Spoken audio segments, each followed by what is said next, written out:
guys, Drastic Dyspraxic here with another quick video. Hope you guys are all doing really well at the moment. I've obviously taken a couple of days off. I need to get things sorted out. I'm basically here to tell you today things that are coming up. In the next 2 weeks, I will let you guys know, so don't panic. I will send out a schedule. I will be doing Dyspraxia from a parent's point of view, so I'll be doing it with my mum. I will be doing it with the camera off because I want to keep my family separate from me. With me on my own, I don't mind looking at a camera, but some people don't know how to, and that's fine. So you're going to hear her voice and my voice, obviously. But it will still be like a normal podcast. It just won't have a video. So hopefully that's okay. Also, at the end of this month, I'm thinking of doing a live Q&A. I've wanted to do a live Q&A for a long time because I know there are people out there. Sorry. My cat has just given me a big cuddle, so I'm sort of, my hair's gone a bit woo. So yeah, I've lost track of what I was saying now. Oh right, yes. Dyspraxic, guys. Yeah, so I'm doing a live Q&A at the end of this month, hopefully. So if you guys want to ask me anything to do with dyspraxia, to do with me, my likes, my dislikes, please put them in the comments, and I will happily read them out on the live Q&A. So that should hopefully be at the end of the month. The other thing I want to talk about is Purple Week. I saw a post the other day saying about Purple Week, and everybody was posting purple, and I had no idea what it was. I've been researching what Purple Week is, and it's about people with disabilities that don't get the right help. And it made me think, do people with disabilities get shunned? Do we have the right help because we're disabled? The answer to that, guys, would be no. We are definitely treated in a different way than some other people, for example. And it got me thinking. Obviously, you know my story about going to my local council and being told that I was eligible for a bus pass years and years ago. And the lady saying to me, "I'm sorry, you don't look disabled, you're not eligible." That still resonates with me today. I haven't gone back in to ask, but it still resonates today. And it's something that I think a lot of people with neurodiversity feel that way. I know there's one of my really good friends at the moment that's having problems being discriminated because of his disability. And I'm sorry, that's just not acceptable. It's just not right. We are the same as everybody else. We're just built differently. And that's how that's literally it. We're just built differently. I never ever use the word normal because there's no such word as a normal person. Everybody's got something happening with them. Nobody is, completely perfect. There's no such word. And it got me thinking, have I been shunned most of my life because of my disability? Quite a lot of it, yes, I would think. I've been turned away from people because I've been disabled. And, it makes me feel really sad, actually. I was talking with my friend yesterday, and we were saying about how many comments I've got from people that have friends that have just gone, "I don't want to know you anymore," because they found out they were dyspraxic.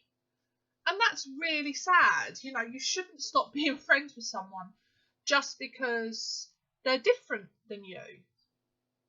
You learn how to accept them. And more importantly, you sort of learn how to understand their disability. So it makes me wonder as to how many people out there, how many of you guys that are watching me now on this video, how many of you have been shunned by society because of your disability? In fact, thinking on those lines, when I joined the exercise group Sunday morning, which was really good fun, by the way, thank you. There was a lady on there who was wearing a neurodiverse t-shirt. And I was like, that's really cool, you know? That's a really cool thing. I'd quite like to get one of those. I think, you know, I think I'd really like to get one. But it makes me wonder as to the places you can find these things. I asked her where she had got it from, and she said there's a store called Etsy, and I have heard of Etsy. And I went onto Etsy's website to have a look, and they had neurodiverse pins, t-shirts, trousers, key rings, you name it. They had a whole bunch of things to do with neurodiversity. But it saddens me that you just can't go into a clothes shop and pick up something like that. The fact that you actually have to look for it on a specialised website, is it right? In this day and age, is it right that we, as neurodiverse people, have to look somewhere special for it? Surely if it's part and parcel of every day-to-day life, there's a lot of neurodiverse people out there. Some of them are hiding because they're scared about what people are going to say, and I totally understand that. But wouldn't it be lovely if one day we could walk into a clothes shop and see a neurodiverse t-shirt?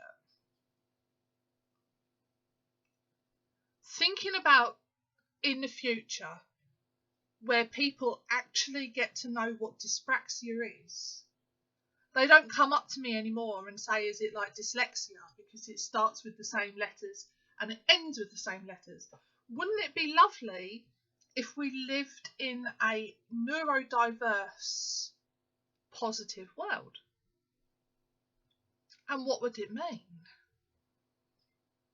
And I think a lot of people have said to me that because of what I'm doing, it's made other people be more aware of their disabilities.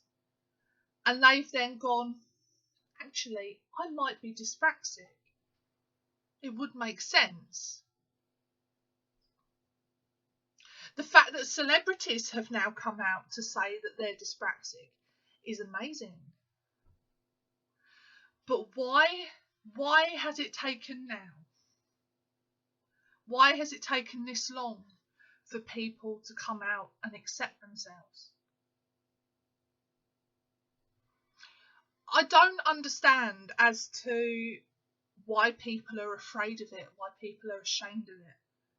Nobody should be ashamed of it, and nobody should be afraid of it. With me, obviously I was diagnosed when I was very young. And I think that helps because I've learned, you know, I've got used to it because of my age. But it makes me wonder as to someday in the future, we will be accepted and we won't be treated any differently than anybody else. And I think we've got a long way to go. But I think with my blogs, hopefully that's helped some people out there. And, you know, I've got 108 followers now, which is amazing. With Dyspraxic Help for You and the Dyspraxic magazine and all those lovely, wonderful people that are putting the message out. One day, and hopefully it will be one day soon, we won't have people come up to us and ask us what dyspraxia is. it will be a, dare I say it will be an understood thing. And that would be amazing, because the amount of times I've had people say to me, what is dyspraxia? And the amount of times I've just wanted to say, look it up. Look it up. If you want to know what it is, research it. Look it up. There's loads of things online. But people shouldn't have to ask. Now, you know, it's something that everybody should know. You ask someone about what dyslexia is, they could probably give you a fairly big sentence. You ask someone what dyspraxia is, they wouldn't know, unless they've researched it or they've got someone they know that's got it. So I just want to do this video because it's food for thought, and it's something that's been on my mind the last couple of days, hence why I've had to take a couple of days off, because I've had it floating around in my head. The fact that we would be accepted in society, people wouldn't have to ask you what it was anymore. It would just be such a lovely place to not have to explain yourself. So I just want you guys to think about that. You know, if you're out there and you're dyspraxic and you're not getting the right help and you're being discriminated because of your disability, it's not good enough. It's not nice. It's horrible. It makes you feel low, which there in turn doesn't help your mental health and your self-esteem. Imagine what the world would be like if dyspraxia was as well known as dyslexia. How different would the world be? And it would be a much nicer place. You wouldn't have to explain it. And the fact that we could go into a shop, we could walk into a clothes shop, or even a shop where they sell jewellery or something like that, and you see a neurodiverse pin, or you have a neurodiverse t-shirt. How amazing would that be? The fact that I haven't seen anything like that in a regular clothes shop, but there's hundreds of them on Etsy and specialist websites. How amazing would it be to walk into a clothes shop and see a neurodiverse t-shirt? That would be incredible. And hopefully the more people like me, because I'm not the only one out there doing things like this, remember that. There are loads of other people doing things to help people. It could become more understood.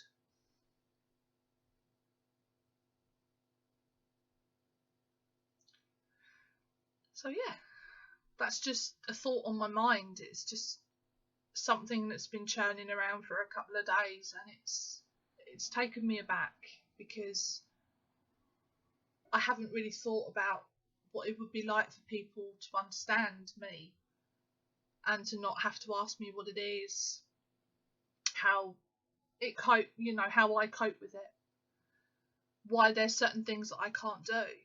It would just be lovely for someone to go, I understand that. So yeah. So let me know what you guys think. I mean, it is something that it could happen one day, and that would be amazing. But yeah, let me know what you guys think, and share your thoughts with me, because I'd be really interested to read them. Yeah. Okay, guys. Well, I'm going to go, and take care of yourselves, look after yourselves, accept yourselves, and laugh. I am the Drastic Dyspraxic, and I will see you in the next video. Take care, guys.